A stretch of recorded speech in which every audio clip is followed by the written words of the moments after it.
फिर से इस चैनल में आपका स्वागत है। आज हम बीपीएससी के द्वारा आयोजित होने वाले बिहार शिक्षक नियुक्ति परीक्षा के सिलेबस के अनुसार, हालांकि अभी ऑथेंटिक सिलेबस नहीं आया है, लेकिन फिर भी उसके आधार पर मैं यहाँ पर इंडियन पॉलिटी का कुछ क्वेश्चन, संभावित क्वेश्चन यहाँ पर दे रहे हैं। तो बिना देर किए हुए मैं शुरू करता हूँ। पहला क्वेश्चन यहाँ पर है, ये आज का जो क्वेश्चन है, ये पूरा क्वेश्चन जो है आवर कॉन्स्टिट्यूशन, इंडियन कॉन्स्टिट्यूशन के पर आधारित है, भारतीय संविधान पर आधारित है। आप लोग इसका सही से आंसर दीजिए और आंसर देने का प्रयास कीजिए। पहला क्वेश्चन जो आप लोग देख रहे हैं, 1 नंबर का, कैबिनेट मिशन के निर्देश पर भारतीय संविधान निर्माण के लिए संविधान सभा का गठन किया गया था। ऑप्शन है 22 जुलाई 1946 ईस्वी को, बी नंबर में 15 अगस्त 1947 ईस्वी को, सी नंबर में 22 सितंबर 1946 ईस्वी को, और डी नंबर में 26 जनवरी 1949 ईस्वी को। यहाँ पर दो क्वेश्चन बनेगा।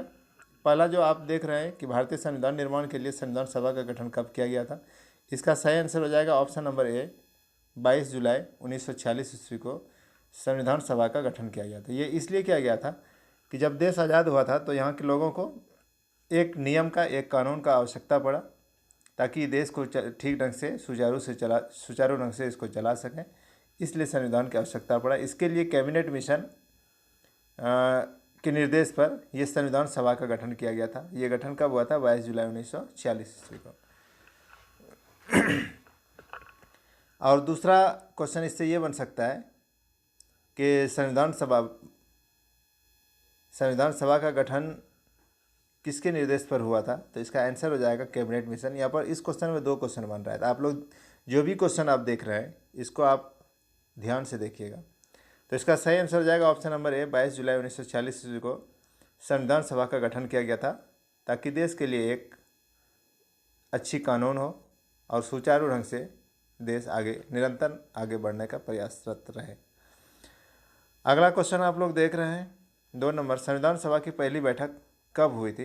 ऑप्शन है 8 दिसंबर 1946, और बी नंबर में है 9 दिसंबर 1946, सी नंबर में है 26 जनवरी 1950, और डी नंबर में है इनमें से कोई नहीं। आप लोग ऑप्शन कीजिए। आप लोग पढ़े होंगे भारतीय संविधान के बारे में, तो ज़रूर बता देंगे।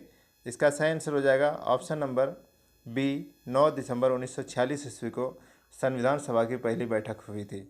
इसी बैठक में डॉक्टर सच्चिदानंद सिन्हा को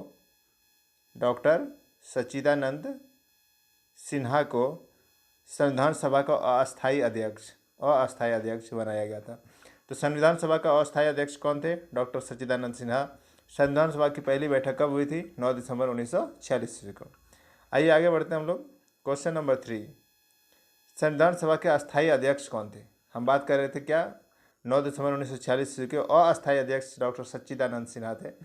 और यहाँ पर क्वेश्चन है संविधान सभा के अस्थायी अध्यक्ष कौन थे? तो ऑप्शन है डॉक्टर सच्चिदानंद सिन्हा। ये तो होगा ही नहीं, क्योंकि ये अस्थायी सदस्य थे। डॉक्टर राजेंद्र प्रसाद, ऑप्शन नंबर बी जो है ये सही है। संविधान सभा के अस्थायी अध्यक्ष डॉक्टर राजेंद्र प्रसाद थे। ये कब बने थे?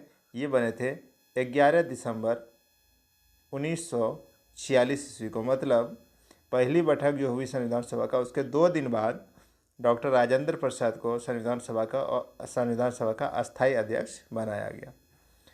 अगला क्वेश्चन हम लोग देखते हैं, संविधान के प्रारूप समिति के अध्यक्ष कौन थे? संविधान सभा का जब गठन हुआ तो उसके साथ साथ संविधान बनाने के लिए कई कमेटी का निर्माण किया गया, कई समिति का निर्माण किया गया। जैसे हो गया संचालन समिति, हो गया झंडा समिति, हो गया और भी कई प्रमुख समिति है। उसी में से एक समिति प्रारूप समिति है। तो यहाँ से क्वेश्चन आ रहा है कि प्रारूप समिति के अध्यक्ष कौन थे? इंग्लिश में अगर बोला जाए तो संविधान के ड्राफ्टिंग कमेटी के अध्यक्ष कौन थे? ऑप्शन नंबर ए है doctor Bhimrao Ambedkar, B Pandit Jawaharlal Nehru, C J B. Kripalani, D doctor Rajendra प्रसाद।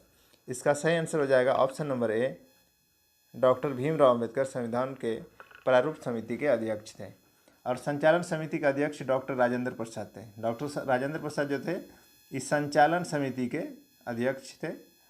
और जे.बी. कृपलानी जो थे ये झंडा समिति के अध्यक्ष थे। तो ये सब इसके साथ साथ ऑप्शन के साथ साथ ये जो दे रहे हैं इसको भी आप लोग को ध्यान से देखना है, ताकि अगर झंडा अगर पूछ दे कि झंडा समिति के अध्यक्ष कौन थे तो डॉक्टर जे.वी. किरमलानी। संचालन समिति के अध्यक्ष कौन थे तो डॉक्टर राजेंद्र प्रसाद। लेकिन 4 नंबर का जो ऑप्शन होगा वो डॉक्टर भीमराव अम्बेडकर प्रारूप समिति के अध्यक्ष थे। आगे बढ़ते हैं हम लोग। संविधान की कुंजी किसे कहा जाता है? ऑप्शन नंबर ए मौलिक अधिकार, बी मौलिक कर्तव्य, सी संविधान की प्रस्तावना, डी नीति निर्देशक तत्व। संविधान की कुंजी, संविधान की चाबी किसे कहा जाता है? और इसका ऑप्शन नंबर हो जाएगा संविधान की प्रस्तावना को संविधान की कुंजी कहा जाता है, संविधान की चाबी कहा जाता है। अगला क्वेश्चन है 6 नंबर का।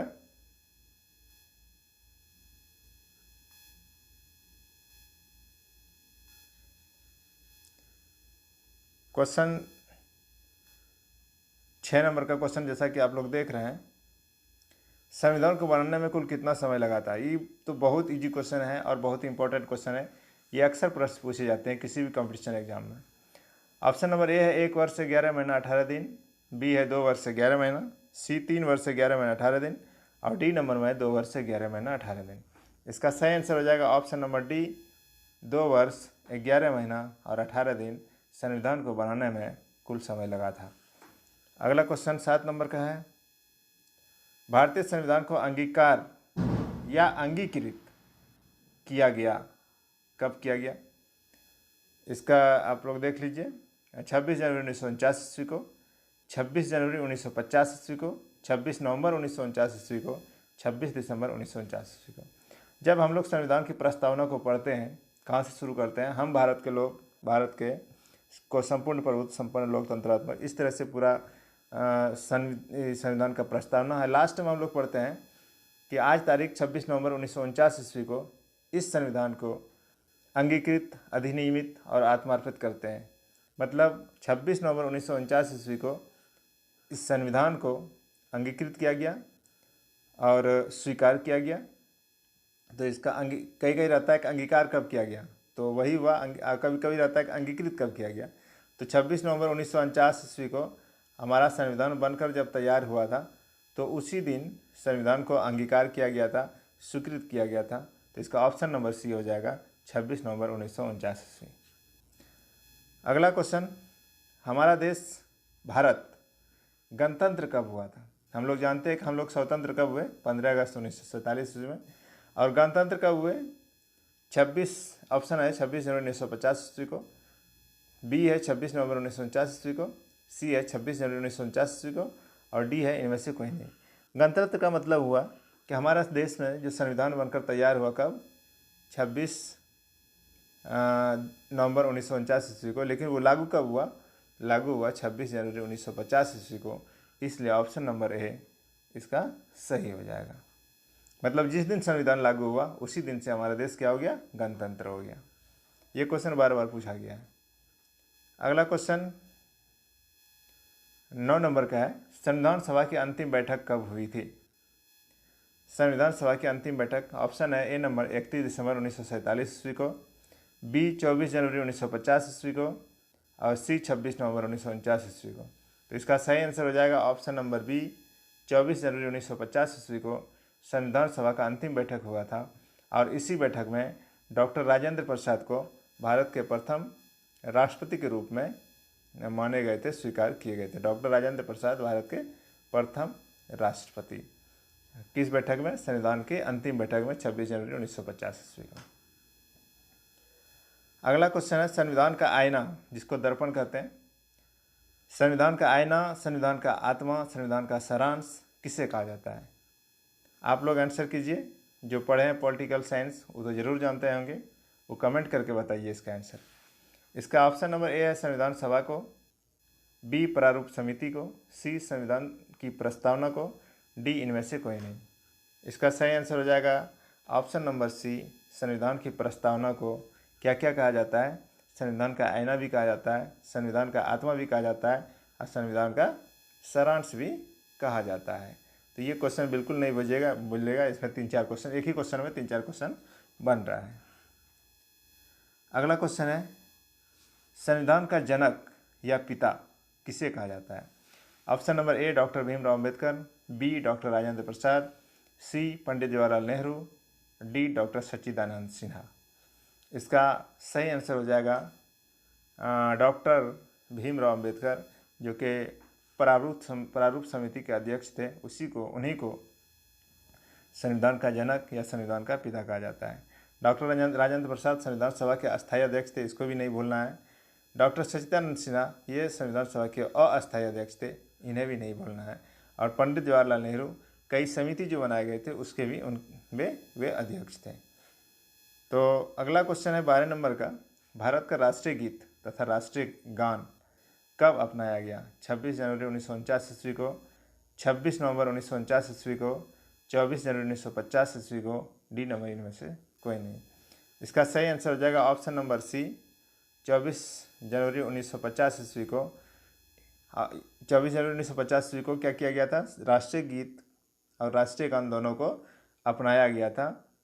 और 24 जनवरी 1950 ईस्वी को ऊपर में हम लोग जो पढ़े एक इम्पोर्टेंट घटना, संविधान सभा की अंतिम बैठक, उसी दिन इसको राष्ट्रीय गीत और राष्ट्रीय गान को भी स्वीकार किया गया, अपनाया गया। अगला क्वेश्चन है, भारतीय संविधान में कुल कितने अनुच्छेद हैं?